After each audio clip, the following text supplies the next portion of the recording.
On this week's episode, we review both Star Wars Outlaws and Black Myth Wukong. We also discuss Star Wars' legacy in gaming, and on this week's Pixel Picks Showdown, we use the Force to decide the best Star Wars game. All this and more on the Pixel Parent Podcast.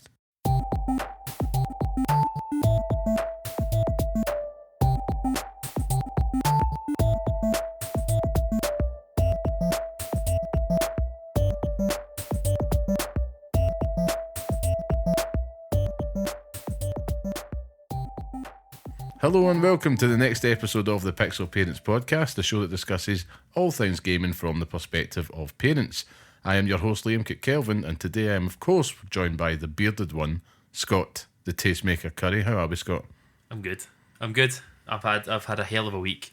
Been saying this before we came on. I've had one hell of a week.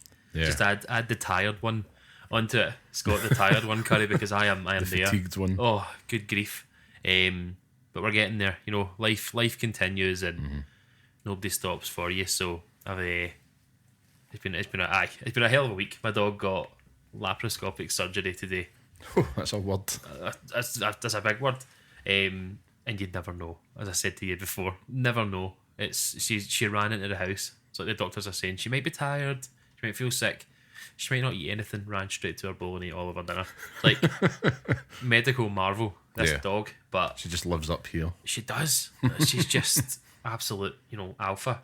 But I mean, apart from that, I've had a decent week. Take everything else out of it, I've had a pretty decent week, all things considered. But I'm alright. How are you? I'm alright. Yeah, it's been a pretty steady week. I've had some time off from work this week, which is good. So just recharging my batteries, and of course you go back to work and it's all there waiting for you, and the effect doesn't last. Yes. But yeah, no, it's been good. And yeah, like over the weekend there, it was my birthday. I've turned 35, not 40. Thank you. 40. Yeah, so the big 35. I felt 40 on the Sunday though. Jeez, oh God, I know. I mean, for our listeners, we should explain that we both met up in the old Glasgow city centre, and it was actually a really good night. We had graced, was it NQ64? NQ64, aye. So it was an arcade bar, and to put it this way, my wife also joined us, and she really enjoyed it. She's not a gamer, not a gamer at all. There's a lot of couples in there. I thought it was like a pure date zone, but yeah. I don't think I could convince my wife to go in there, but I mean, I'd drop it in there. I'd be like, they've got an N64 in there. If you want to go and play it, true. I don't think they actually did. I think it was a GameCube. They've got an Xbox that can emulate N64 or something. That's in there. True. Aye. I was thoroughly impressed because I was kind of thinking, I'm not sure. Is it just going to be people like us and like the hardcore? But it wasn't. It was a really good mix and a good vibe. Yeah, it was a really good vibe. Sometimes you go into a bar in Glasgow and it's just an air of tension. Like somebody act out a turn and that's it, and it's just going to be a thing. And yeah, it wasn't there. Everybody was just having a good time, and it was humbling because I learned that, my God, I'm really bad at Guitar Hero now. Yeah, I mean, frighteningly so. Yeah, awful. Yeah, I mean, the arcade one was always harder. Yeah. I don't know why. I think it's just the peripheral just being used to all buggery. But yeah, that was a humbling experience for sure. But if any gamers listening that are wanting a night out in Glasgow, I thoroughly recommend it. It's a pretty good place. And also shout out to the bouncer for giving us a big handful of tokens. Oh, a hero. Absolute hero. He allowed me to get beat in Mortal Kombat more times than I care to remember. Awful. In fact, I did beat you at Mortal Kombat, didn't I? You did, aye. My goodness, it was definitely an upside down night. That was the rum punch that I had. Delicious. Oh, it was fantastic. Absolutely delicious. We did end up also in the cat house afterwards. Oh my God, 35 years young. Nights take a weird turn, man. As they do, but bar that, yeah, it's been a pretty good week. Not much out of the ordinary. I suppose we've got lots to. We've been playing a lot, lots of new things to kind of talk about today. But I suppose before we do, just get some housekeeping out the road. So, of course, for those listening, this is the Pixel Parents Podcast, the weekly podcast by parents who game, for those who do the same. Where each week we discuss all things gaming whilst raising the little ones as well. Now, if you want to be part of the podcast, come say hello and share your thoughts with us at Pixel_Parents on Twitter, or write to us at pixelparentspodcast@gmail.com. If you like what you hear, and you want to support the show, you can leave a 5-star review and share this podcast online with your friends. Of course, it really helps us out. And of course, thank you to everybody that joins us each and every week. So, of course, with all that out the way, Scott, what have you been playing this week? So let's start off with the game that I finished this week, or last week. I can't even remember where I finished, but I finished Dragon Age Origins. Oh, yes. An update. And I'm happy to say that, me and Morrigan made sweet love together. I think that's a decision that, I know it's the wrong one, but it just felt so right. These are the words of a man who knows his wife is not listening to this. it's good, man. And you know what? See, since I finished it, all I want to play is Dragon Age 2. I just want to play it so badly. But follow your heart. No, but and then moving on to the next point is I picked up, obviously spoke last week about how I picked up Black Myth Wukong, and I thought, let's have some integrity for this podcast. Yep. Let's do it. Content Life chose you. It did. And I started streaming it from my own personal Twitch account, and then got blasted. Got told on by you. Shouted at me. You shouted at me. Yeah, that's right, yeah. Army drill sergeant and everything. Honestly. What am I like? Slapping the wrists. And then I started streaming it from the Pixel Parents Twitch channel. I don't know the actual official URL, but you'll find it on there because I'm going to stream. Pixel Parents? I think it is, aye. Just check on the Twitter because I'm going to do it more. Yeah. It's good to do, but it's fantastic. It's everything that everyone's saying about it and everything that we all know about it. It's gorgeous. It's, just everything that you look at, it's just like, oh my God, this is incredible. But there's also limitations in it. Like it looks so vast, but it's just not. Like you think, like there's a wee ledge that I'll climb up. Yeah. Can't climb up on it. It's just like invisible wall that you just sort of bounce off. So it's quite linear then. It's very linear, aye. There are moments in it where like kind of Dark Soulsy, where you'll have two different paths that you can go down and they sort of curve in around each other and you find a door and you have to go and find something for it. But I'm having a good time with it. Like it just feels like, all the padding in between the story and stuff like that is just padding. It just wants to get you through the boss fights. Right, okay. And there's hundreds of them. Yeah, honestly, 5 minutes of gameplay for every 5 minutes of you exploring the world. You're bumping into something that's going to try and kill you. Be that a smaller enemy, which, very capable of doing so. But the boss fights, it's just wild. Like, it's incredible. They're all unique in their own wee way. So, I'm going to ask you the questions from the perspective of someone who hasn't played it.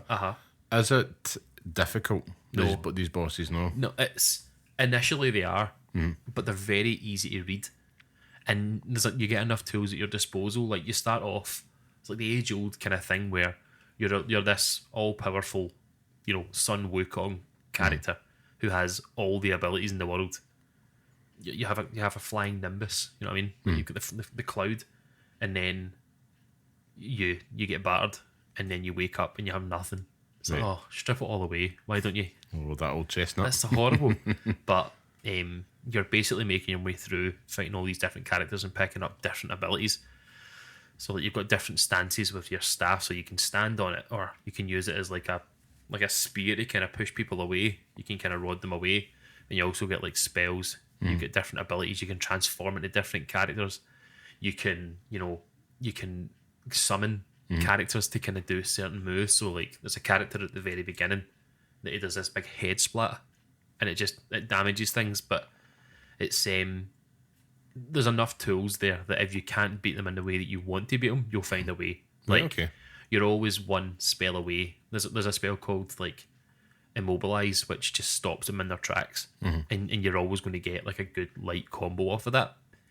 Again, with the transformations, it's like you've got a second health pool, so like you can tank a few hits if you get a few hits in there, but you've always got something there. And it's not like when you die in Dark Souls where you've got like a 10-minute run back. You're always very close to the action, so you're not waiting long to get back into it.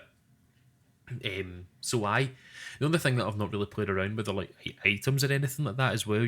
How I think that is one of my drawbacks when I play like Elden Ring, for example, is when I don't use any items. Yeah. I don't really use any spells. I just kind of focus on attacking. And with this, I've not really focused on anything like that. But I think it's good. It is. So, on our scale, what number would you give it?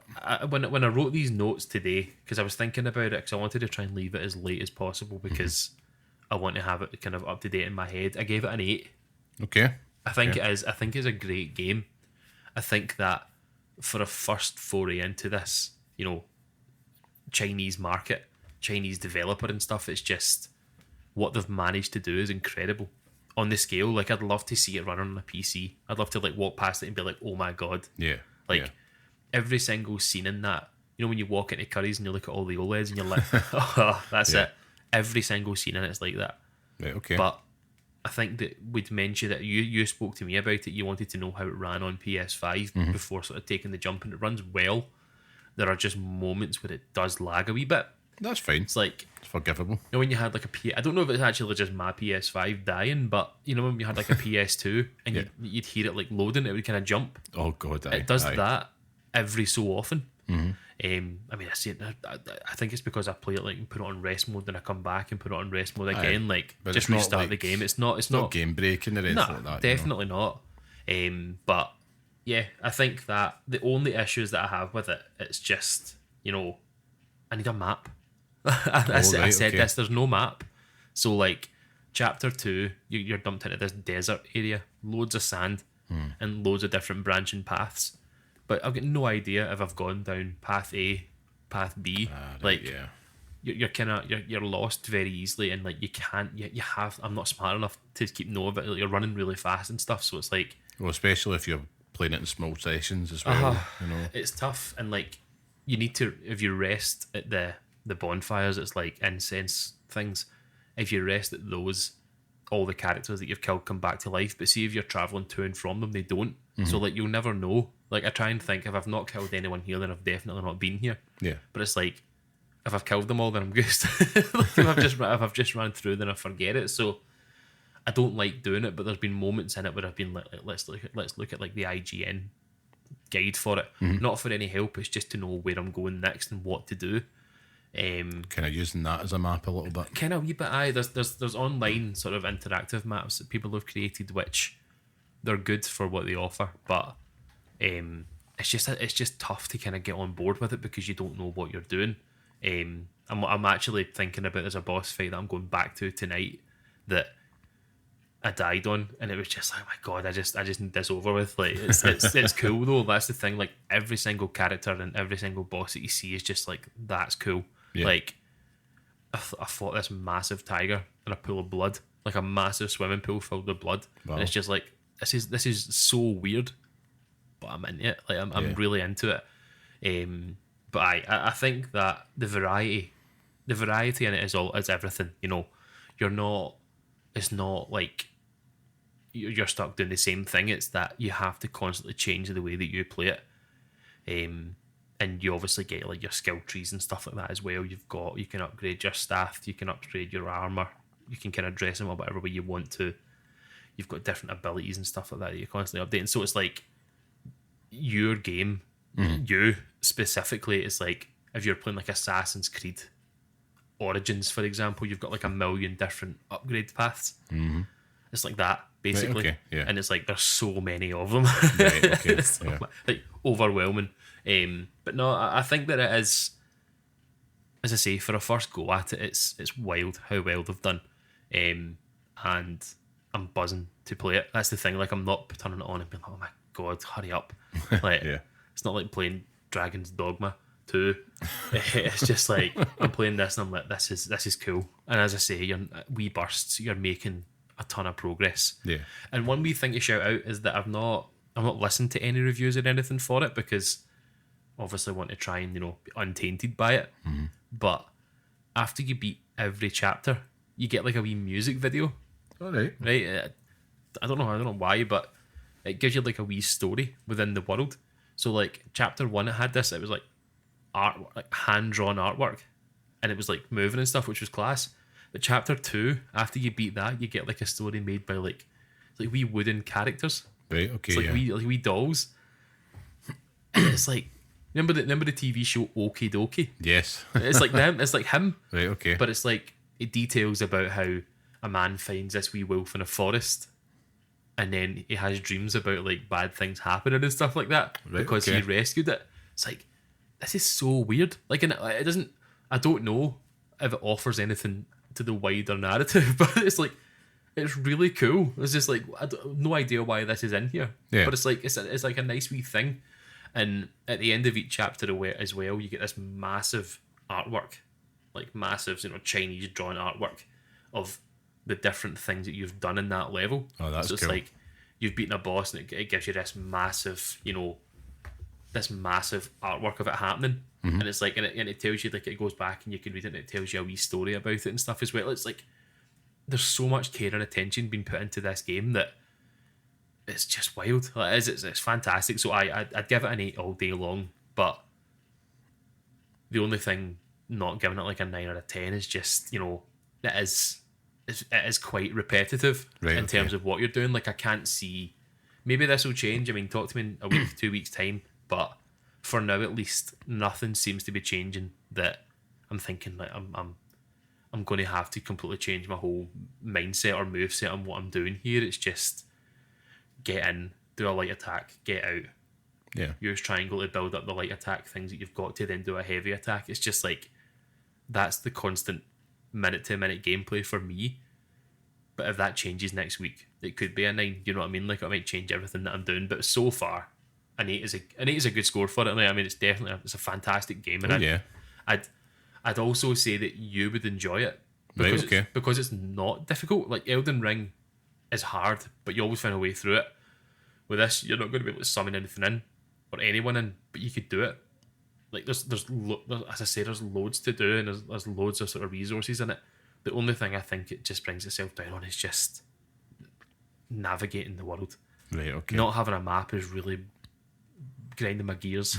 And it's but apart from that, it's a fantastic game. Excellent. No, that's good thoughts. I think, I might pick it up maybe around about Christmas time, just because it is silly season, it's upon us. So it's one of those ones, like, now that the Astrobot hype is building in the house. Yeah. So my son keeps on seeing adverts for it, and we've played Astro's Playroom. He's like, Dad, could we put that game on? I says, it's not out yet, son. And he's just looking through me like, what? We've played it? But I was like, next week. So I'm looking forward to next week, putting that with him. Also, we'll have lots to talk about next week as well. But outside of that, I've been playing Star Wars Outlaws. Ooh. To review for today, which I am glad to bring my thoughts on as well. I think just off the bat, score-wise, I'm giving this a 7. A 7? Which is a good game, yeah. I think it's a solid open world scoundrel caper, and I think most Star Wars fans are people that are fans of open world games. If you're wanting something just to kind of sink some time into, that you're not going to go wrong with this, to be honest with you. And I do also say I think it's one that's suitable for both mum and dad, but also if you've got kids, it's probably 8, 9 and above, starting to dip a toe into these type of games, they'll enjoy it as well. But I think your enjoyment may vary depending on how big a Star Wars fan you may be, and also just how much you're really kind of subscribing to certain discourses just now, to be honest with you. But I'll get to that. In terms of, I've just kind of jotted down, because I'm trying to think about how do I kind of clarify reviews for this podcast so that I don't talk for 50 minutes, basically, because I could.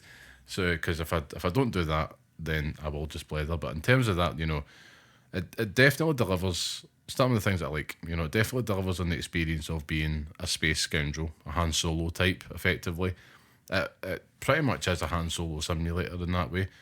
The stealth-heavy gameplay was surprising, because it's very much as, infiltrate, sneak in, and it makes sense, because you're always in the pursuit of ill-gotten gains. You're always going to be entering somewhere where you're not supposed to be, but it's very Star Wars. If you go back to A New Hope and the infiltrating the Death Star, You know, granted they were in stormtrooper uniforms and stuff like that, but they're sneaking around, and then of course things can and may go tits up, and you have to blast your way out, and you're usually up against it odds wise, particularly if you're in a Imperial base, you know, or taking on the imps as they're known. And there's other cartels and, you know, gangs in this game.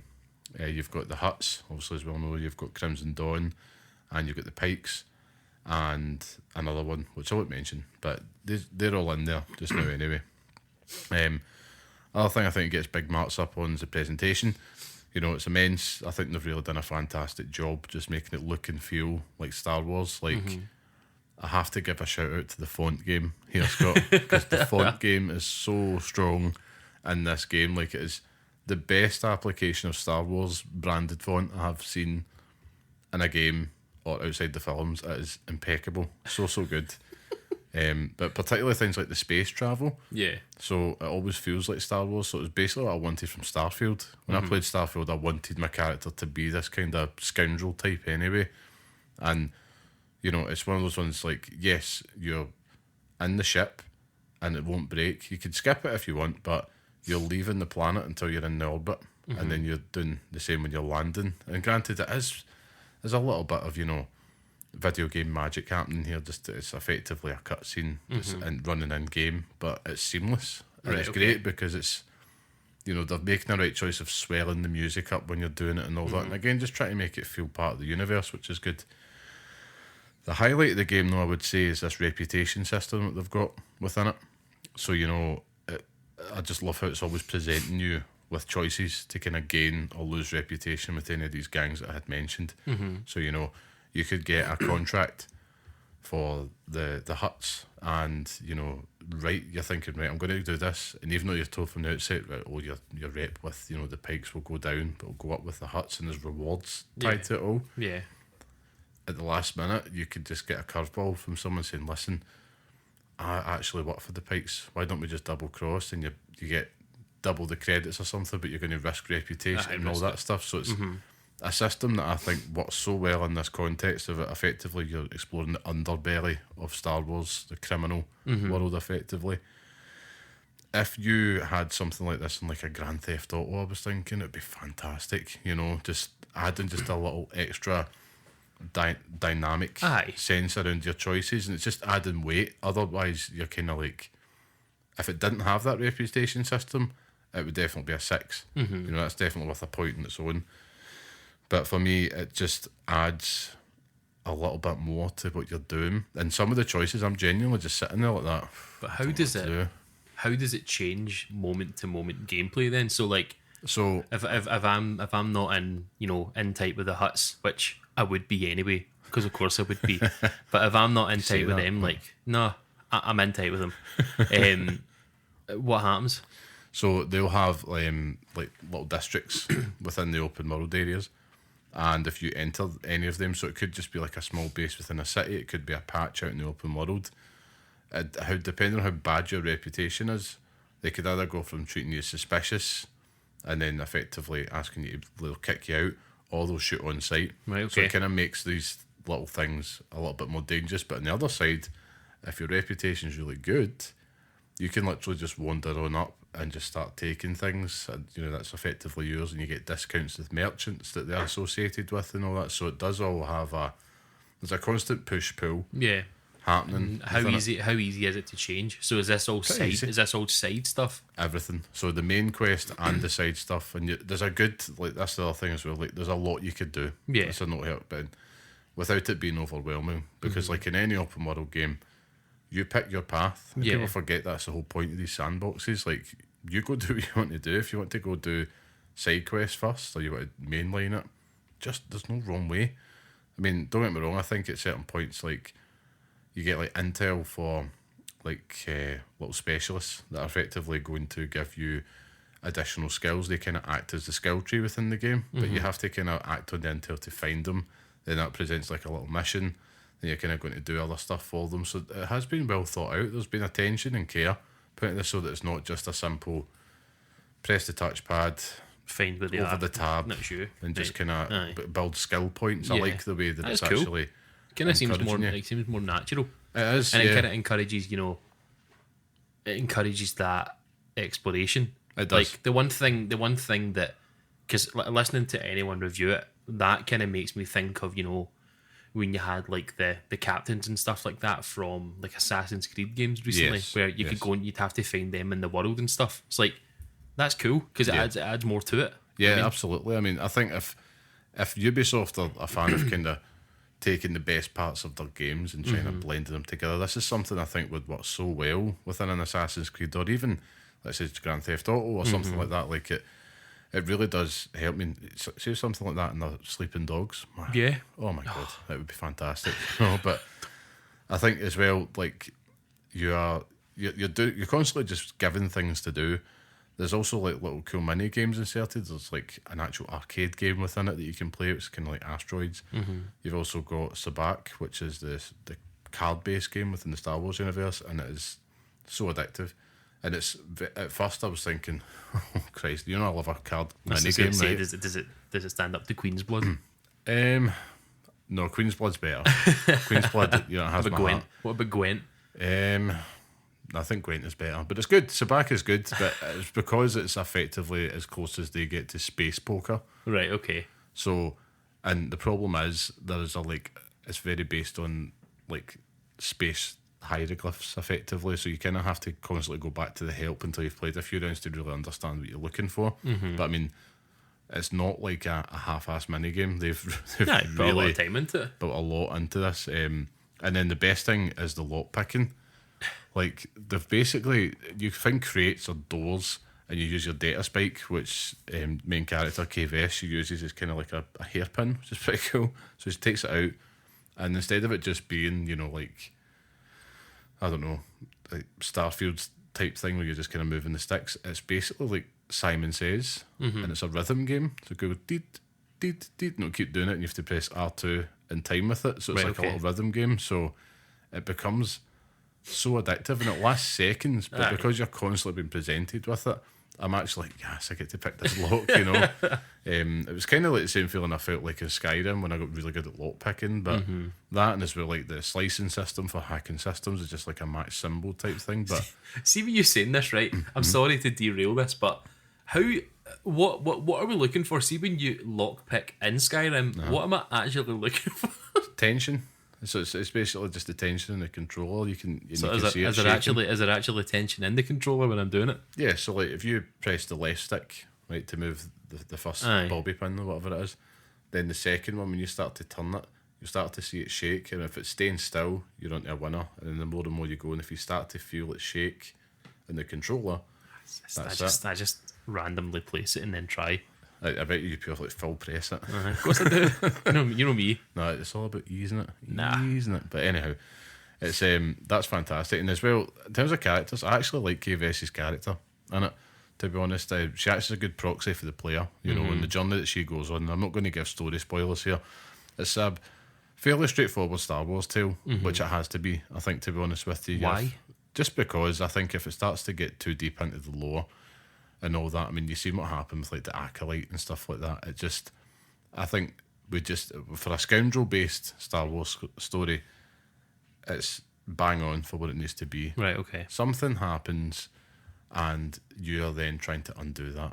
That's really what the name of the game is. And along the journey, you're building a crew. It's effectively a giant heist game, and if anything, you could replace her with Han Solo, and Chewbacca by your side. I will say, Nyx, your little companion beast thing, I will die for that creature. Honestly, it is the most adorable, just so full of personality addition to Star Wars I've seen, and it is better than BD1. That's it. Come at me. Come at me. But I mean, I can't comment because I never played either of those games. Well, that's the thing. I think that she's got more personality than Cal Kestis, who's a bit dry for me. And yeah, Nyx was just a great addition. But in terms of gameplay, a lot of people are like, oh, it's just Assassin's Creed in space. It's not. This is more akin to a Watch Dogs 2. Watch Dogs 2. I will emphasise the 2 here, not just the 1. But it doesn't mean that it's exactly like it. But Nyx kind of works in the same way that your gadgets would. Yeah. In that game. Now, things that I didn't like about it, of course, because we've got to balance this out, don't we? It's not all good. The movement in it is uneven. I would say it can be quite sluggish at points, you know. So you're spending a lot of time in this crouched because obviously you're hiding behind cover. So you can move so slow that it just feels a little pace too slow for me. And of course you can speed it up with like certain clothing and stuff like that, which gives you perks and you can get upgrades and stuff like that to do it as well. But it's just not the pace that I want. It never felt good when you're playing it until I started to get those upgrades. But from the offset in those first couple of hours, it's going to put people off. Yeah. Compare it to the climbing, I would say that feels so good and quick. You know, the mantling, you know, you've got the Uncharted style climbing, it's just so fluid. Whereas you get back in your feet and it's just like, oh God, like for a stealth game, I just want a little bit quicker, you know, just to kind of get through these kind of sense. puzzles effectively. Especially if there's so much of it. Like, yeah, and that's the most surprising thing. Like, you can go in and blast it, but the odds might be against you, so it's not really worth it because you will die really easily in this game. You know, it will kick your ass at points as well. And I will say, like, the worlds in it surprisingly vast. Okay. Like the open world areas, like they have really created a big space, which I was surprised at. I kind of forgot that it's an open world, but it's a little dead at points. That's the thing. Right, like it's almost too vast, but that's probably, it differs from planet to planet. Right. Okay. There's one of the first main planets you go to feels a little bit dead, and you'll get a choice of other ones after that, and they've got a different biome for each one. There's like a snowy one, a savannah, a desert, all the rest, a jungle one, and they feel a little bit more well populated and windy and stuff like that. I will say that there is like odd gameplay choices within it, so you're restricted to really just having your blaster, which you can upgrade and have different kind of shooting forms like ion, plasma, and like blast and stuff like that. But you can't like pick up like the Stormtrooper blaster and keep it on you. You can pick it up and use it, but it's like limited use. Once it's ran out, you put it away. That makes sense though. But then it's like, I would just like to keep it as a secondary.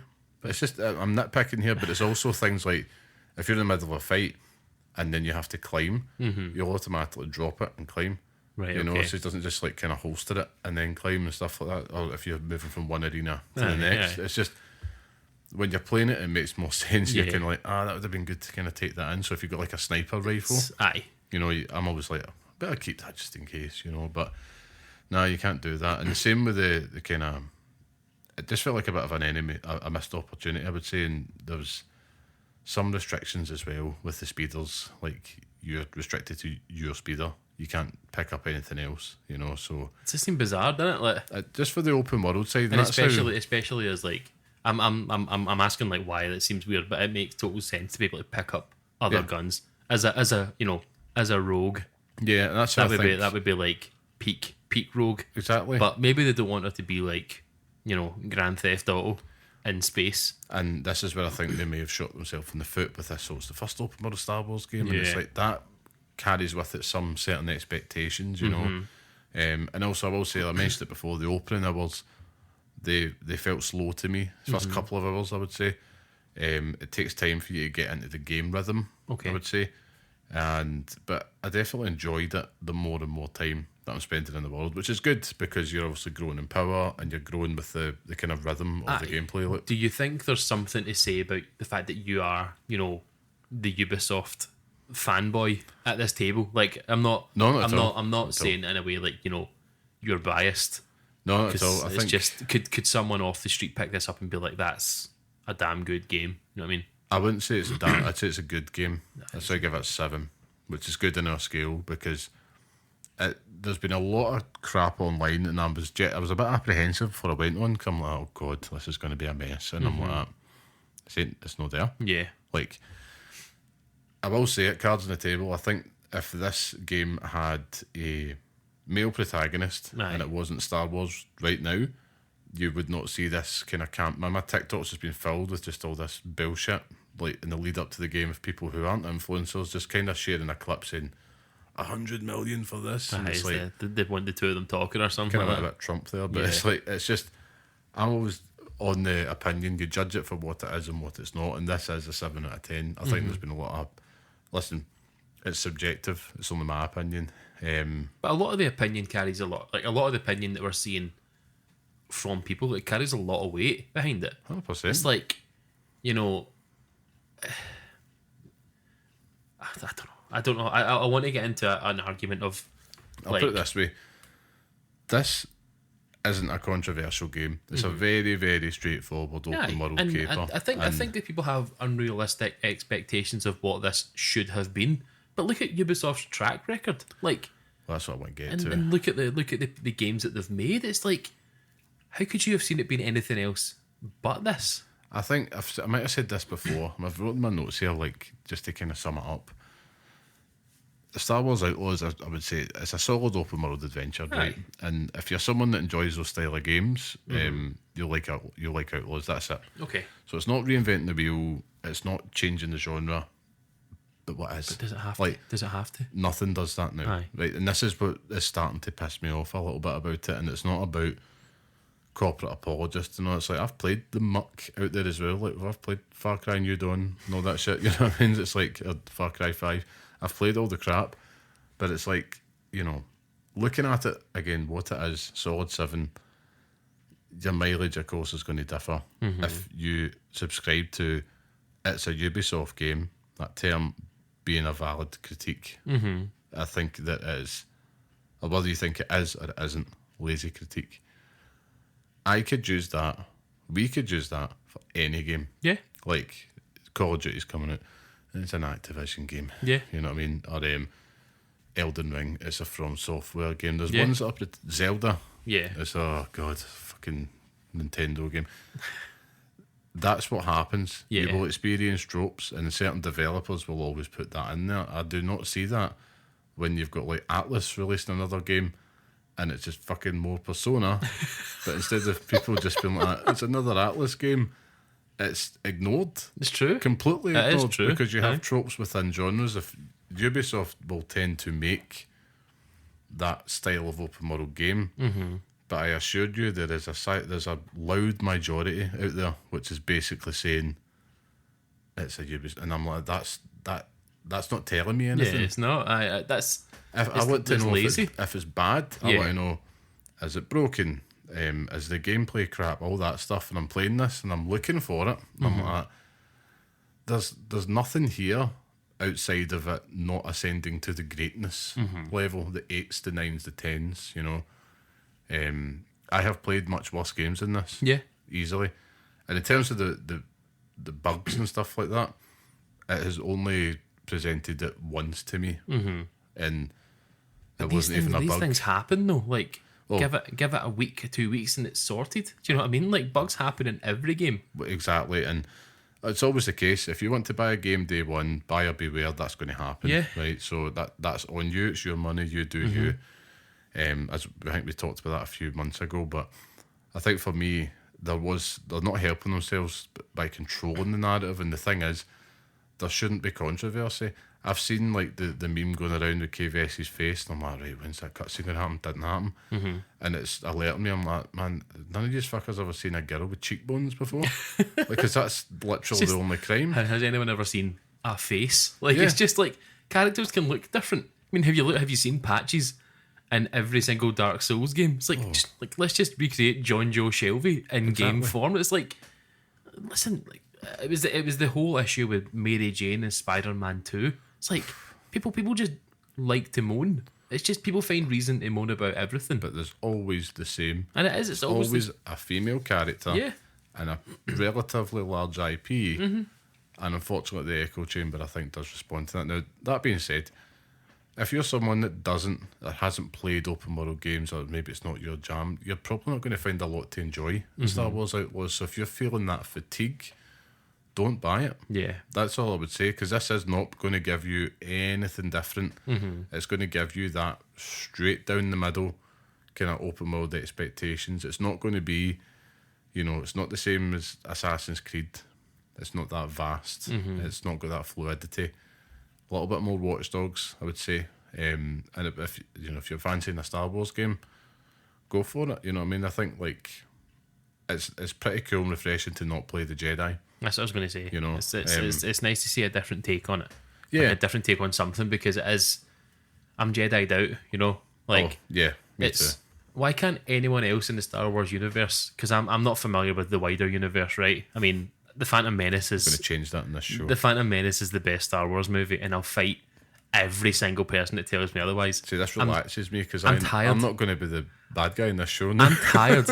I am exhausted Tired of pretending. of pretending that film isn't good. It's fantastic. It is great, and it has pod racing, and it's phenomenal.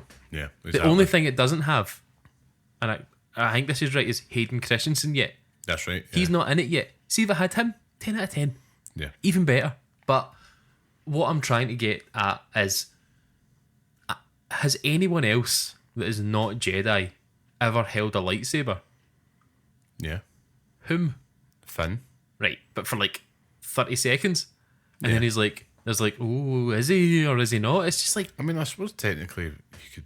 No, Ray started her training. Although she technically wasn't a Jedi. I suppose Luke Skywalker as well. Technically. they become them. It's just like, why can't we just have laser swords for everyone? Well, we're going to get out of the main topic, right? We're going to get out of the main topic because Outlaws review 7 out of 10. There you go. Right. I think in terms of this is the dangers of it though, right?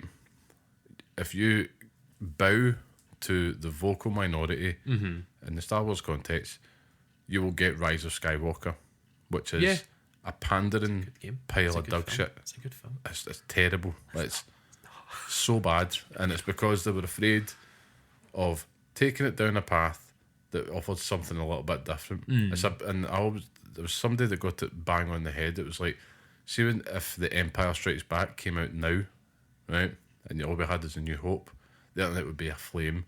Oh, the lightning comes out of his hands. What's that all about? And all these changes that happen within the Empire Strikes Back, the best film in the series, right? It is. It really is. But this is just what happened. Like, so people like to moan. Yeah, it's true. It's But- just they find reasons for it. To quote the good man Taz, I digress. So it's now time for the main topic of the show, which is, of course, the gaming legacy of Star Wars. Now, Outlaws is out, as we know, right? So I thought it'd be a good chance to kind of talk about Star Wars and games, you know, and I've got some stats here. Stats, right? Because this is probably one of the most historied IPs within gaming. History, is that a word? I don't know. Historic. No, I'm just going to make it up. History. You said majority earlier on as well. It's like I know, you're making I these know. words up. It's cool. I'm It liking happened, it. it happened the other day. I was having to kind of have words with my son because he was giving a bit of back chat, and I totally messed up the word that I was saying. And you know, it was one of those ones where my wife just turned around and she buckled, and that was it. Like, he just off the hook because it's I'm like, done. you know, Dad's made an arse of yourself. But yeah, there's been over 100 Star Wars games I know. across the pantheon of consoles, right? So multiple genres we're talking here. So we've got things like shooters, strategy, MMO, dance games, educational point and click across a number of platforms like console, mobile and PC. Fighting games. Fighting games as well. Or game, maybe. Just Pretty maybe much, if you could two. think the genre, there's probably a Star Wars game out there, which is mad. Because Yeah. it's like very few IPs, let alone, in fact, just IPs have that Yeah. to their name effectively, and we spread this across movie adaptations, canon and non-canon stories.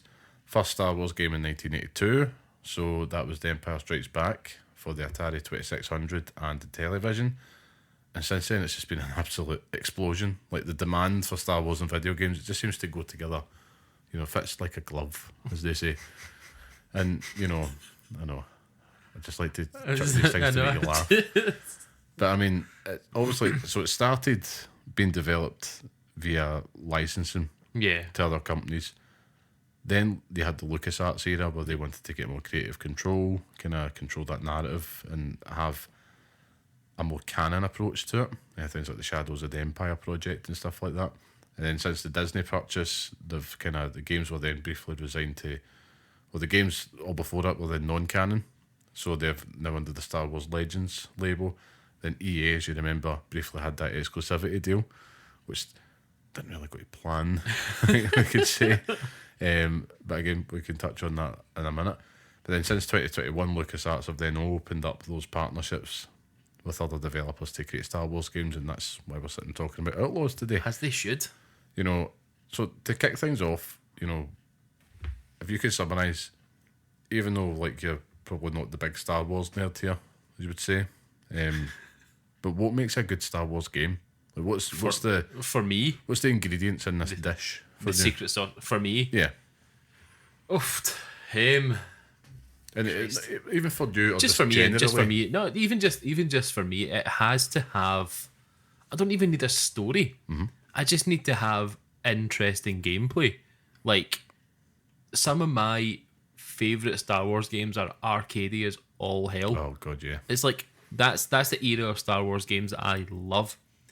The music is the music. I mean, you watch Star Wars, you play Star Wars, you listen to anything on Spotify to do with Star Wars. It's always got the same feeling, the same tone. It's like you might as well just no bother. Just put the same music over every single game. You know what I mean? But I think it does. It just has to have interesting gameplay for me. Like I'm not tied into the story, but I can see why someone who is, if it's going to be canon Star Wars, it has to be a faithful adaptation of that. Like, you know, if you're making a story about Darth Maul, the best character in Star Wars history, then we've got a Rebels from the best movie in Star Wars history. It has to have, you know, it has to have meaning and purpose. There's no point in just making a Star Wars game just for the purpose of it. Do you know what I mean? Like, just doing it for a laugh. There has to be reason and feeling behind it. So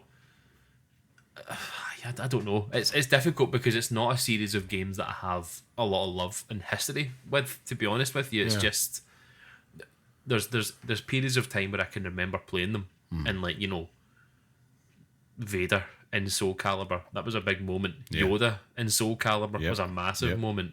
The what do you call them? The Star Killer ones. What do you call those?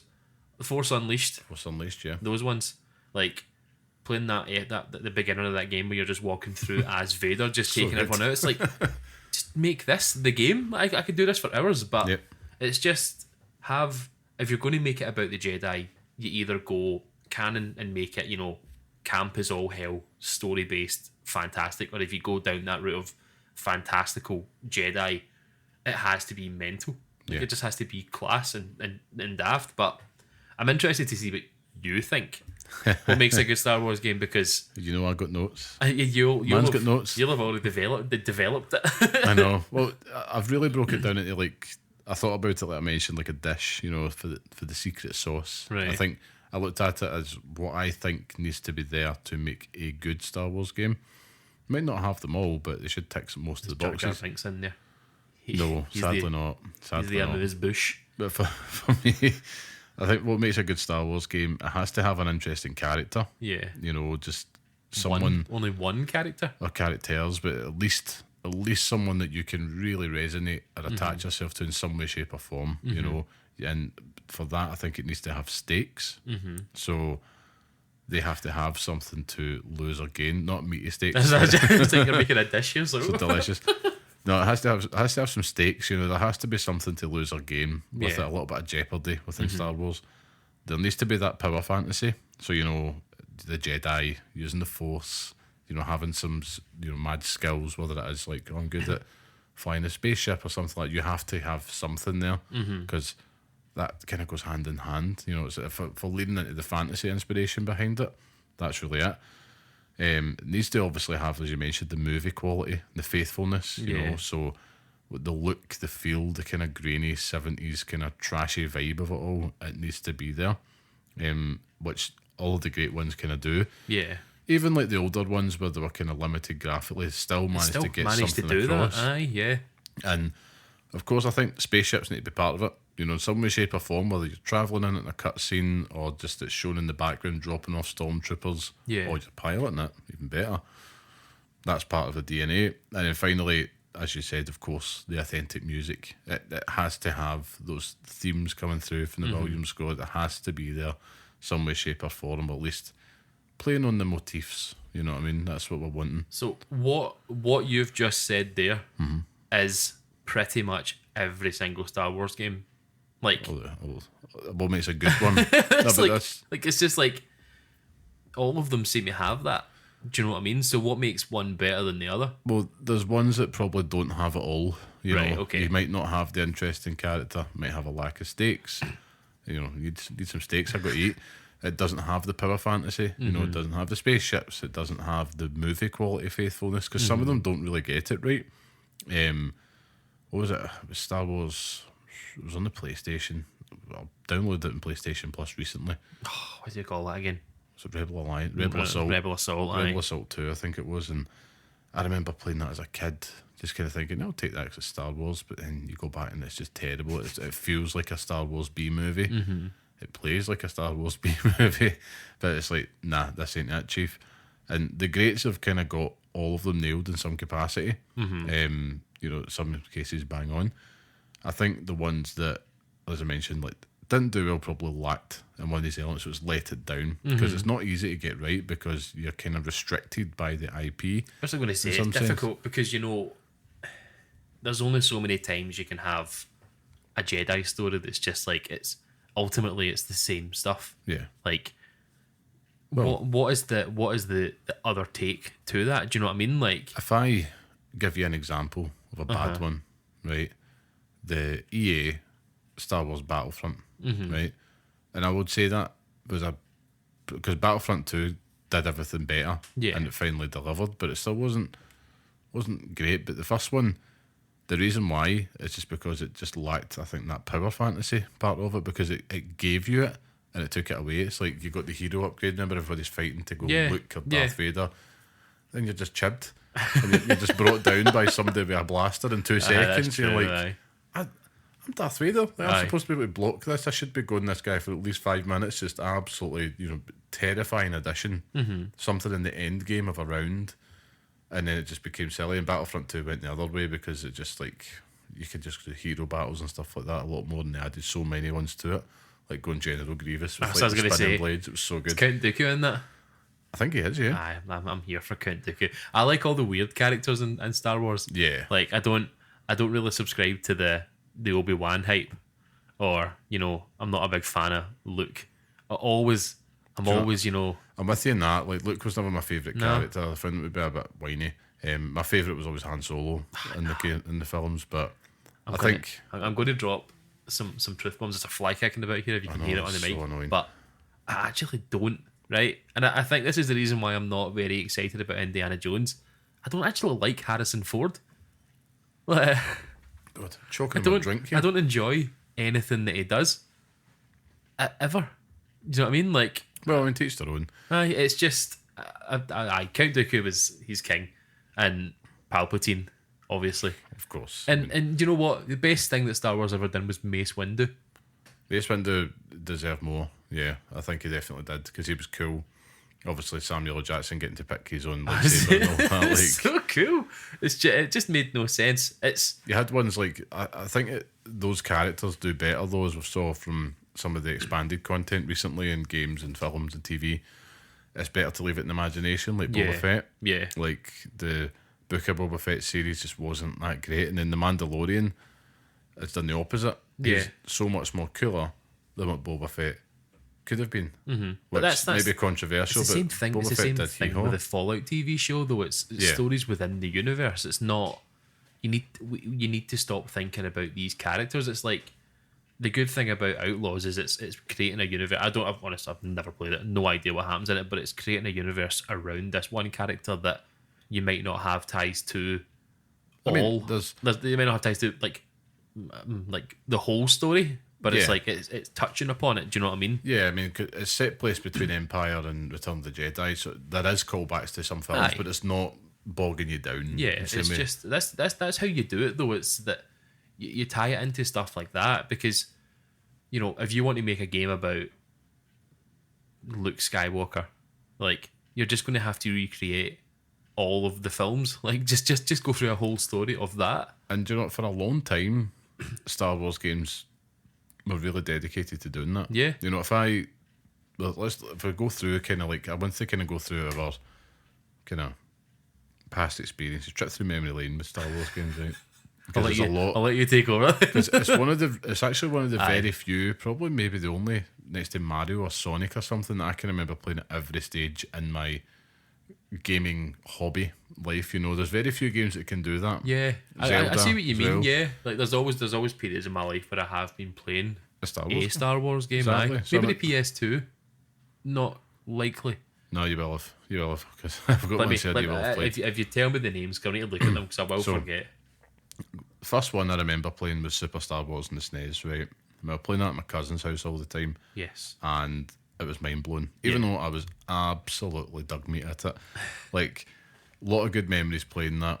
And I think for a lot of the Star Wars games, it was very much like either at my house or friend's house. It was like, that was kind of something that you would kind of get round together to play, just because it was Star Wars. Obviously, you mentioned it before, the fond memories of arcades. Even to this day, even at the weekend, if there's a Star Wars game, there was a moment I was like, I have to play it.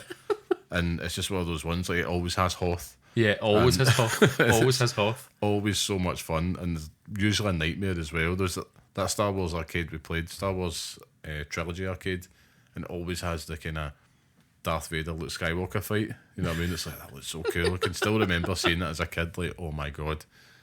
But then, even going to like PC, so this is like early Dark Forces, like that was pretty much Doom, but Star Wars, and it was class. Like, I remember just being fascinated playing this game as a kid. Like, it felt amazing to play. It was the first time I remember just being able to use the Stormtrooper blaster. Mm-hmm. Like, obviously with a game, but it's like it just gave that kind of different perspective, and it wasn't, so much Jedi focus. It was remastered recently. It was, and I always remember the box art of it because the Stormtrooper's like mouth was kind of slightly elongated and looked a little bit weird. So yeah, that was another one for me. But then you get to PlayStation and the N64 era. Yeah, it starts to feel special at this point. That's when I joined in. So N64, we have to give shout out to Dash Render and Shadows of the Empire, because that game, I know it's not a 10 out of 10, but to me it was. Like, it's just, and this is the important thing, if you enjoy it, that's all that matters. Go and enjoy it. That's all that matters. Fond memories of that game, and it was like hype at the time because we were doing the Shadows of the Empire project and stuff. It was supposed to just be this whole project in itself. Right, okay. It didn't really kind of work out, but it was fantastic. Mm-hmm. Like, just at the time felt very expansive, telling its own story, and it was great. Obviously, there's so many other ones as well, like Rogue Squadron, and all that as well. Yeah. In 64. But then it just continued, like, on this vein. GameCube and PS2 era, as you had mentioned, right? You didn't play much. Wait a minute. I think you might have missed out the best. Was it the N64? Or was that only on PlayStation? Leave it with me. I'll come back to it. But was Star Wars Episode 1 Racer? Was that not an N64 game? That was, yes. I can't believe you're not lingering on this for longer. But it's not. Don't even. I'm trying to give one at a time here. No. Try to give one at a time. I'll pick the good one, because that was phenomenal. How dare you, Shadow of the Empire? No. But then, like, you've got, there's a GameCube PS2. So one's like Jedi Knight 2, Jedi Outcast, which was outstanding. Bounty Hunter. Yes. You've even got like the original Battlefront and its sequel on PS2. Mm-hmm. There was as well, and you might have played this at the time. This was the time where the Lego series, was starting to kick off. I was thinking there. It never really grabbed me because I was kind of less into those family-friendly style games at the time, being a teenager. But I've enjoyed them. Yeah, like the Skywalker saga and stuff like that. Like, they're very good games and great to play with the kids, might add, as well, if you want to get them into Star Wars. It was actually recently on PS Plus. Yes, good. I think it was last month. Was it? Huh? Excellent. So I mean, but then I think then you move it to like the 360, PlayStation 3. You mentioned it before, Force Unleashed. I thought that as well. So much fun. I think it delivered the best Jedi experience at the time. I was going to say that. Yeah. I mean, the second one was more of the same. And again, you always get marks down in this industry if you're just doing the same. But if it's still as good, hey, if it's still as good, then it's not going down, is it? That's the way I look at it. So, and you got PS4, Xbox One. I mean, Battlefront. Christ, I remember the hype for that game. It hit us all, even me. Aye, it did. But like I don't ever rushing remember out. playing the first one, but the second one definitely stayed in our lives longer. We obviously did play the first one. Oh yeah, you 'Cause I got it remember. day one as well. Yeah, but I mean that's how it happens. Exactly. The second one was so much better, Yeah. but it never got over that microtransaction Aye. scandal. Yeah. And the sad thing is, I remember playing it fairly recently, and you're just like, damn, like this it's- should be one of those games that's still on Twitch Yeah. in higher numbers. So authentic. Like It really is. Like, it's just for a wee portion, you know, a pizza slice of the world. It's like it's perfection. You know what I mean? It's just like even the one where you're fighting in, is it in Hoth, where it's like you go inside and it's Yeah. like all the wee buttons and doodads and stuff, and then you go outside, it's just snow and everything. It's just like it's been so good. made But then so well. the one thing I'll thank Battlefront for was it had the PSVR Yes. experience I talked about Aye. before.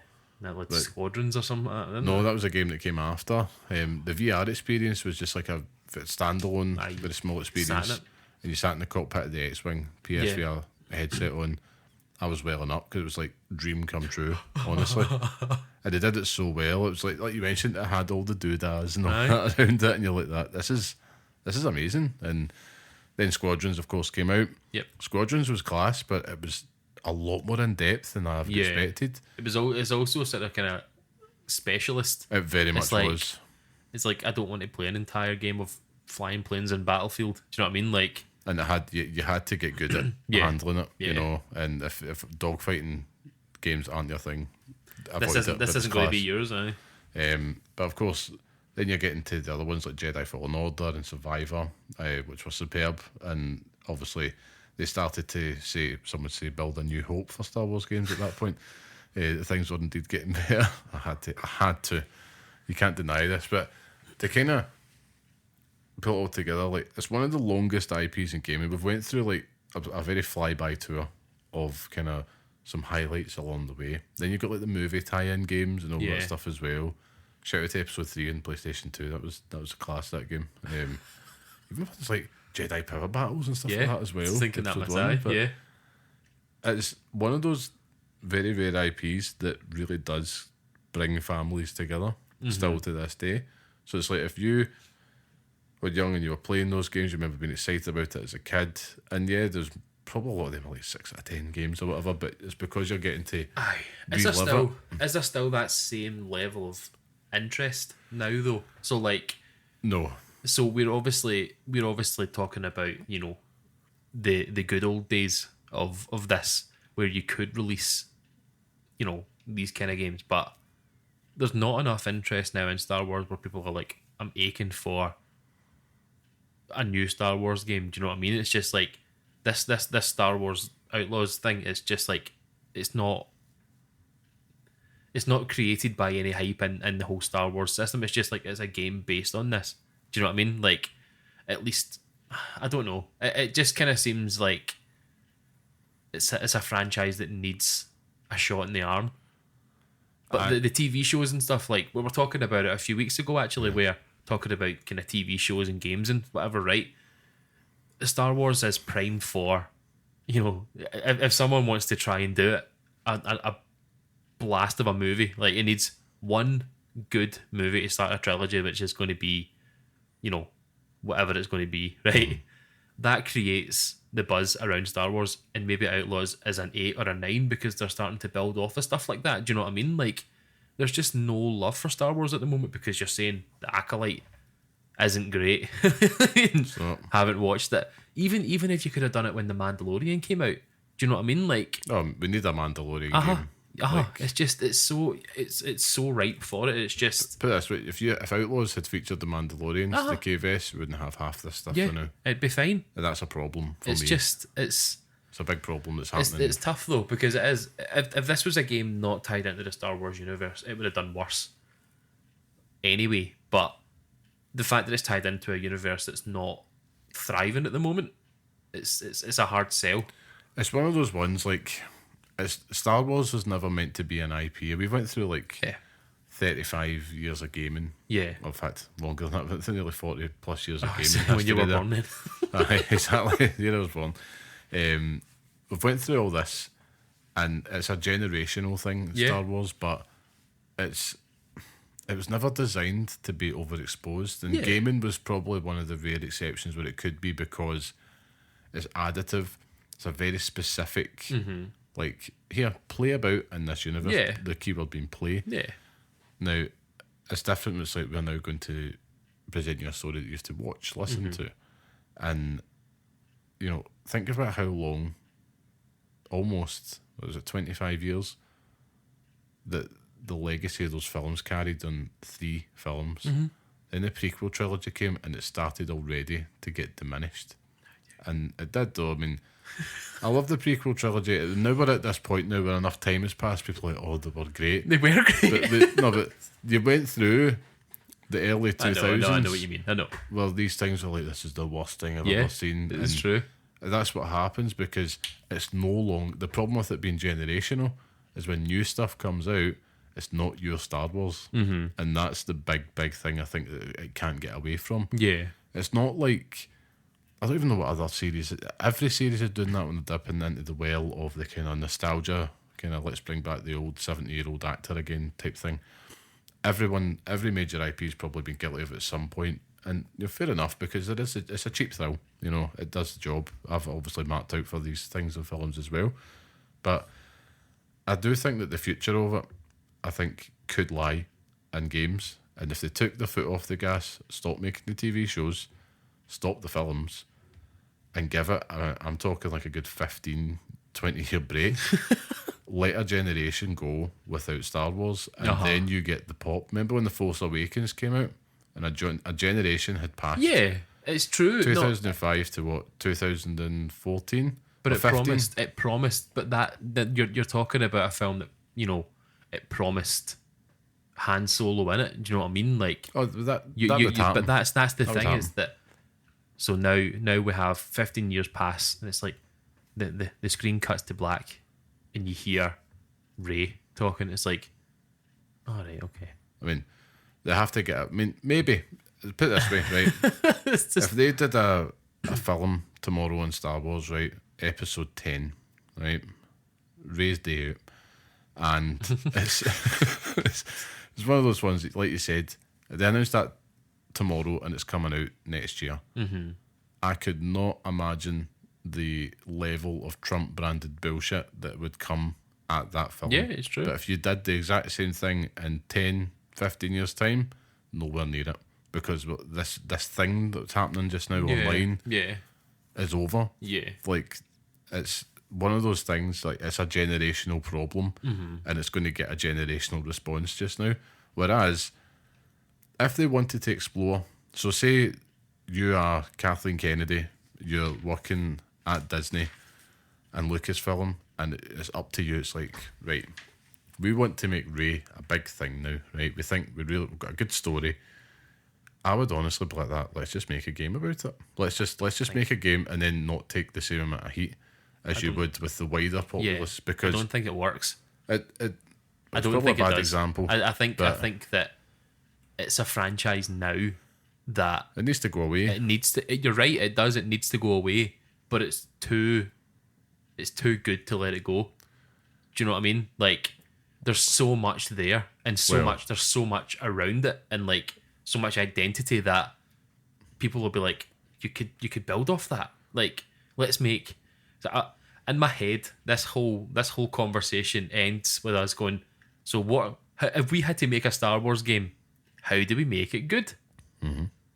You make, bear with me here, you make Hades, but it's just Darth Maul. I mean, yes, I'm there for it. I'm playing that. It's cool. Like, it's just a Star Wars roguelike. Yeah, I think it needs to like iterate upon something that's successful, the same way that the Jedi games it's just have just did recently. there are ways to do it, or you just bring back Connect Star Wars. And Han Solo. Like, that's what I'm here for. It's just, you know, I think there's many ways to skin the cat, but the problem is, like you said, like, it's like cake. Cake is good. People love cake. People really love cake. But if you get too much of it, you're going to be sick of it. But it's old cake. Like, doesn't matter. Just put more frosting on top of it, and it's fine. It can be too much of a good thing. I mean, Christ, I am like a massive massive Jurassic Park fan, as you know, right? And even I, like when it got to Dominion, I'm like, this is too much, man. Like even though like, but the thing I'm so happy about is Jurassic Park Survivor coming out. Yeah. Because I get to go back to Nublar. It's a very like this is pure fantasy at this point. We're kind of going a little bit. We're skirting around the canon. A little bit is happening, after the last helicopter's away, right after the events of the film. So it's like cool. I can have my cake and eat it in that exception, but do I want more of the stretching out of the franchise like they've just done his rebirth today? Yeah. Even though it's got Scarlett Johansson in it. I mean, yes, I'm excited, but I'm like, I'm just not sure, man. Like, it's just one stretch too far. And even we've got Mandalorian and Grogu film coming out. I think they're still pushing on another trilogy that's going to be set centuries before. They need to get away from the Skywalkers, need to get rid of all that, but in the meantime, I still don't think it's applying in the exact same way as within the gaming space. Now, of course, I'm saying this off the back of what I've just said. There's been a bullshit over nothing with Outlaws. Yeah. And sadly, we know the reason why. But we know the reason why. They've picked probably the worst developer right now to do it because they're going to always attract that lazy bullshit critique. And it's led with a female protagonist, which is always going to bring the Cheeto dusted ones out. It's going to, and then they just pull her apart, and I'm like, this just doesn't make any sense, guys. Like, have you even been around a female before? Oh man! And you have to call it out because right now it's just like, damn, like if the game's trash, the game's trash. But the problem is it's been prejudged based on those two facts alone, and that's what would happen if you announced a film like with Ray. I mean, Christ Almighty, I'd have to fire the producers myself. Something like that. Timing is everything. Yeah. And I think right now, make it go away, make your cash, and keep similar to what happened in the 90s. Yeah. With the Shadow of the Empire stuff, and then George Lucas did the re-releases and stuff like that. Built the hype up because obviously he knew we were marketing towards the best Star Wars film. We just did Episode 1, The Phantom Menace. So it was all this big precursor and that steady build. And it's one of those few IPs that, as I mentioned before, it can still bring families together somehow because there is a Star Wars for every generation now. Yeah. You've got your old Daz, you got your old Daz, the prequel boys, and then you got the kids now, which is kind of like the sequel trilogies. And I look at like... See, with just with the way you're talking here, right? What is a current film series that has that, like, that could do that now, though? Just keep releasing. Just not just releasing films. Like, what's a film series now that has, a series of movies that could go into video games successfully? I mean, you mean just starting from now? Just starting from now. Maybe have never made a video game. I'm just thinking about current audience because we're saying Star Wars was our generation's. Then you had the Lord of the Rings. I mean, do you know what I mean? Like, the obvious one for me now is obviously Marvel, but that's unfair because then we could just play it based off comics, so I'll not use that. But it's a good one. I mean, I mentioned it before. Jurassic Park's right for it. Yeah, no, because it's just $1 billion films, and they've never really had the game. Like, you know what I mean? One day, Scott. We'll have ours, but I just don't think it's there. Like, it's not there, and that's why we're probably facing a dearth. I mean, James Bond, perhaps, maybe. Although he's one character, so it's harder. And I suppose this is making it all the more impressive in terms of the legacy of Star Wars. 100%. But it also kind of means you have to dip back into that well then because there's not enough. There's not enough wells here. Not much to choose from. It's just a hats off to Star Wars, man, because it's the gift that keeps on giving, and the force is strong with it. It is. It's just it is that we're having this conversation about a game that we've determined is good. Do you know what I mean? Like, that's good. That's class. Like, exactly. It's good to have a Star Wars story, but I'd love to see something new. Like, do you know what I mean? That's the tropes of it that become tiresome. I'm going to ask this question into the world, and I'll put it on Twitter: is give me a current day series of movies that you could logically make game IP out of. A Quiet Place. What? I mean, we kind of did that the past couple of weeks. Maybe it should be: is there an IP of movies that could achieve the same legacy in gaming as what Star Wars did. could, right? Okay. You know, because that's what I'm more interested. Because you make a game about any film. Aye, but I'm thinking about the series of movies. The Royal Tenenbaums, the game. Aye. It's not that. It's not that what I'm saying. It's just I know what you mean though. like but, like even just a world like the Hunger Games, right? Mm-hmm. Now we obviously know that's Battle Royale, you know, 0.0, but could they have made a series of games about that world? Do you know what I mean? Like, could there have been something there? Like Harry Potter done it. They had the series of games, and you know we had it with the most recent one, Hogwarts Legacy. Yeah, do you know what I mean? Biggest Like selling game of last year. Fortunately, J.K. Rowling has ruined it, that. sullied it. It's just, I'd love to know. I'd love to get. It's a good question. Put it out on Twitter, and if not, write to us. Aye. Answer Scott. Answer me. Answer and then him. fight me. 1v1 me on Rust. But we know that, obviously, to sum up, I suppose, the gaming legacy of Star Wars is just impressive. And the more I've thought about it this week, it's been fun because I'm actually, you're right, there isn't many, probably isn't another IP right now, unless someone can write in and prove us wrong, that could actually have the same legacy within video games. So, I mean, absolutely. Generational. And that's the reason why we're now doing it back to front. We're looking at video games that have the legacy that we're trying to create movies out of. Mortal Kombat. Yes. Super Mario. Like, it's just Borderlands. Oh, Jesus Christ. Well, I think we should move on quickly after that one. So, which, of course, means that it's time for the Pixel Picks Showdown. So, where each week we're going to pick a game from our chosen theme and we decide which one deserves to live on in the hallowed Pixel Picks list, which is our definitive list of the best games we recommend to pass on to the next generation of gamers. Now, last week's theme was the PS2 special, and that was Grand Theft Auto San Andreas, becoming the latest addition to the list. Who added it to the list? It was me. Yes. I won. So, of course, that means that this week, looking at what we've been talking about, Scott, we're going to be debating what the best Star Wars game is. I feel like this could be pretty straightforward at this point. Aye. But, the fact that you haven't, it's like the elephant in the room. Do you know what I mean? Like, I know. But I think what should feature in the Pixel Picks list. So for that, because I think obviously you're going to go first this week. Yes. Because as always, last week's winner goes last. I think we should trade our honourable mentions first, and then we're going to come back to the pick.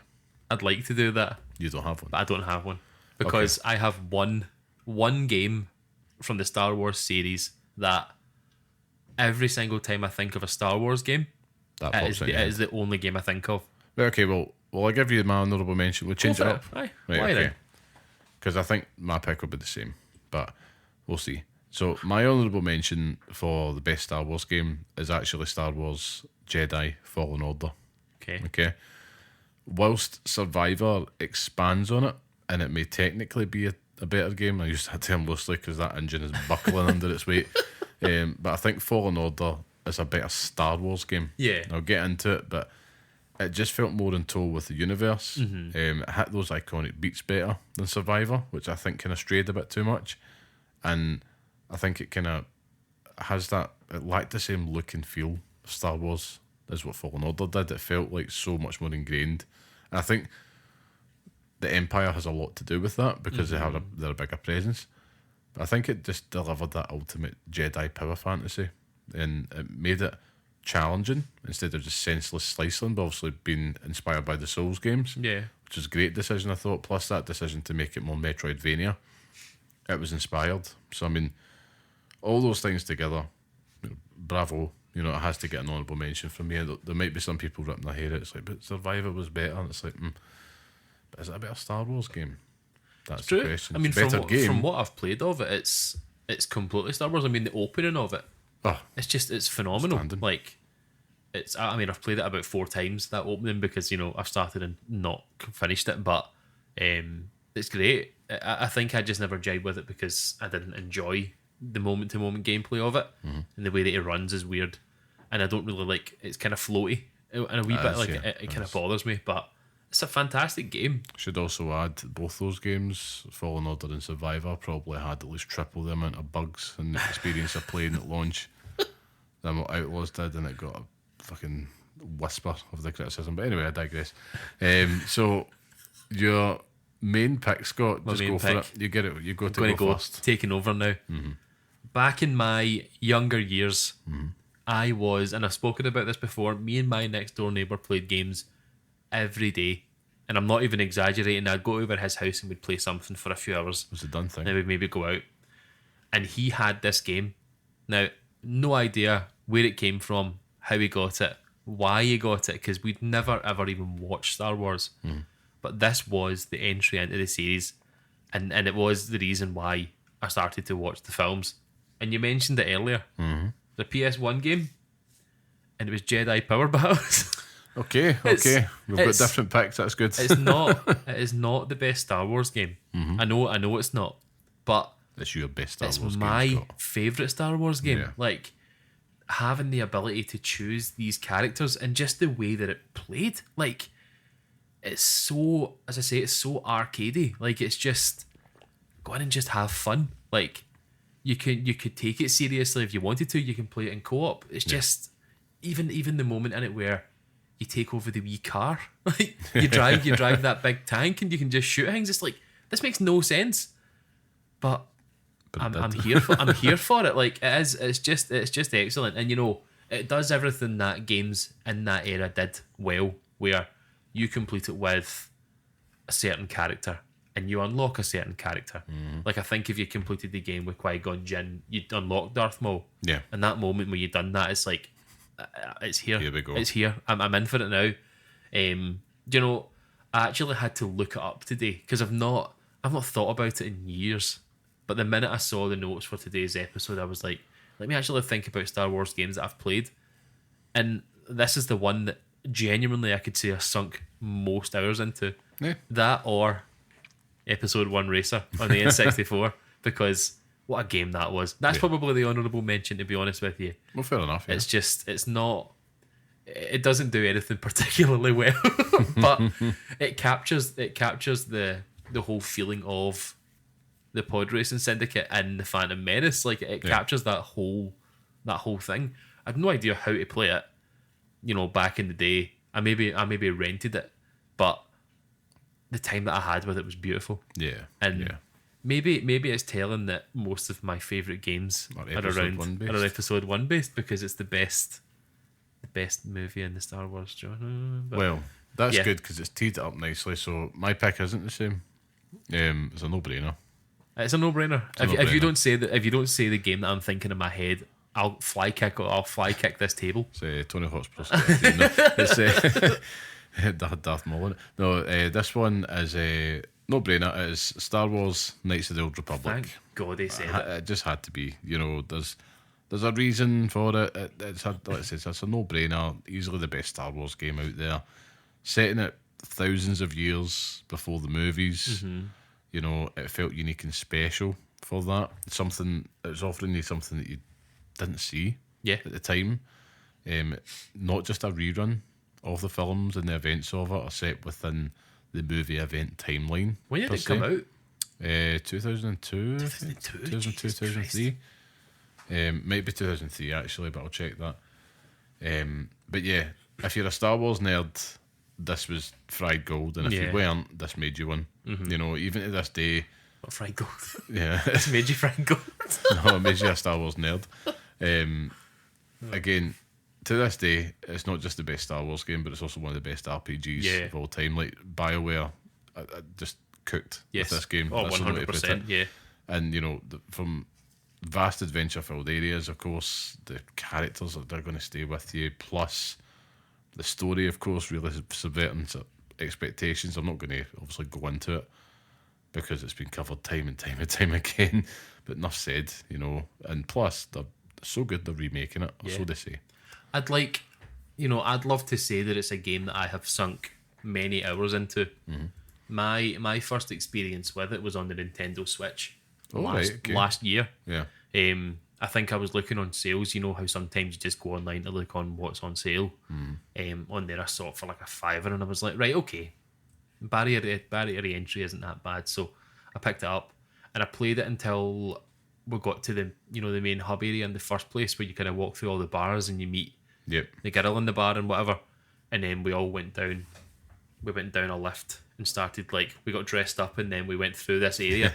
And I was into it, but I think I'd probably be more into it now, having since played like Dragon Age again. Like, oh yeah, being able to go through a game like that again, I think I would be more inclined to actually kind of get on board with it. But it was very much, this is a game of its time. Like, yeah, I mean, playing it now, it definitely is. But it obviously done something well, because it captured my attention for a solid 8 hours. Do you know what I mean? And it's hard to do that. I don't find it easy to sit and play stuff on my Switch. Absolutely, yeah. I mean, and it's difficult because it's. I mean, probably the original Xbox version probably still looks a much better than the Switch version, but I mean, that's why I'm excited. I really hope the remake comes to light, because again, it's that generational thing. Like, I want them to experience that and understand, and hopefully not deviate too much from the original. But I don't think you could. We'll wait and see. Hopefully seriously, they're not that daft. Like, I don't think you could. You just want a faithful retelling of it. Yeah, that's like, it. Modernise it slightly. It's like the Metal Gear Solid Delta stuff, you know. Like, that's how it's done. It's just, that's what you do. Yeah. But You do it better.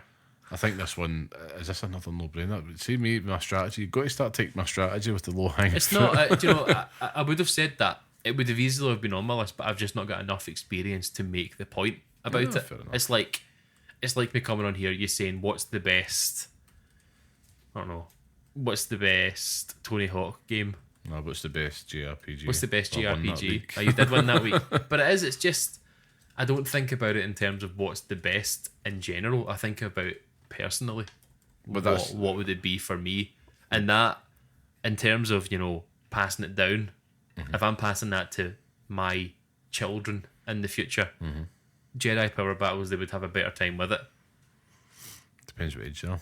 Exactly. No, it's true though. It's just 100% true. It's just, with KOTOR, it's phenomenal, and it still has legacy today because of how good it is. Yeah. Do you know what I mean? Like, there's a reason why people still hold it, and even when they mentioned the remake, people were like, no, like, they didn't want it because the original was just as good as it is. Like, just leave it as it is. Hang it in the Louvre. I mean, you're right. I mean, I think it's talked about all the time. I mean, listeners listening to this just now, probably there's a good chance you've listened to another podcast about gaming this week that mentions KOTOR. It's just one of those ones that keeps coming up. But I think, that's it. Let's seal it in. The best Star Wars game, and the next addition to the Pixel Picks list is Star Wars Knights of the Old Republic, KOTOR for short. Before we wrap things up, right, I just wanted to add as well, today we've kind of got the confirmation of the worst kept secret in the industry about the PS5 Pro. Is it officially confirmed? It's not officially, but I mean, it's coming. It's practically confirmed. I mean, right. With everything that's been going on, obviously the press trips and that out to Kojima Productions, and the picture of him with a dev kit with a cloak over it, then the leak story. Imagine how hot that is. Like, apparently, this is the part of like console speculation I love. It's like, it's so cold it can freeze your food, that type of stuff. Like, it's like actually believing you're it's like, just what? it's just a blast chiller that plays games, and I love it in this season just now because it just feels like there's a bit of energy about the industry again. Yeah. And don't get me wrong, you're going to get the tidal wave of people that don't want it and people that do want it, and it's going to cause like a tornado of crap. But for me, I think I've went on a journey this year of kind of been like, I don't really need it. What's the point? To now just kind of like, no, I think I'm ready for an upgrade. Like, I want the... Of course he is. I want the new hotness. The minute you see the mock-up of it, you're like, oh, Lordy. Aye, it's... Sitting on PlayStation Direct for days waiting to pre-order it. I'm not going to get excited until I see Herman Hulst smash me over the face with it, like Bart to Homer in the bath with that chair. Like, I'm genuinely not going to think twice about it until it hits me straight in the head, because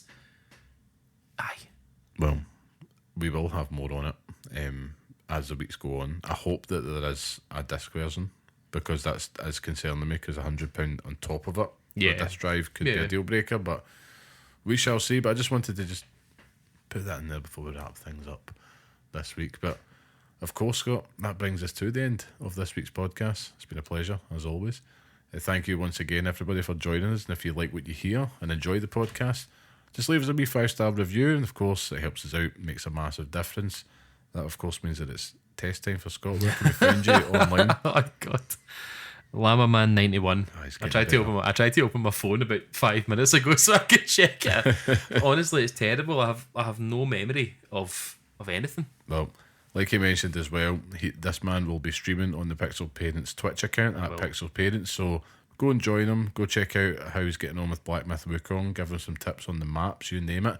And of course, if you want to chat to myself online, I'm at Carmelite as well. Now, of course, massive thank you to our producer and music man, the ever so talented and so handsome Mr. Sean Murray. He is really doing the Lord's work. Yes. All of our listeners out there, he's the man that makes it happen. So thank you very much, Sean, for all your hard work. We love you.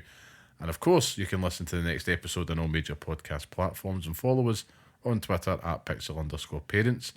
And of course, write to us at pixelparentspodcast@gmail.com. But until next time, stay safe, stay sane, and thanks for listening. The Phantom Menace is the best Star Wars movie.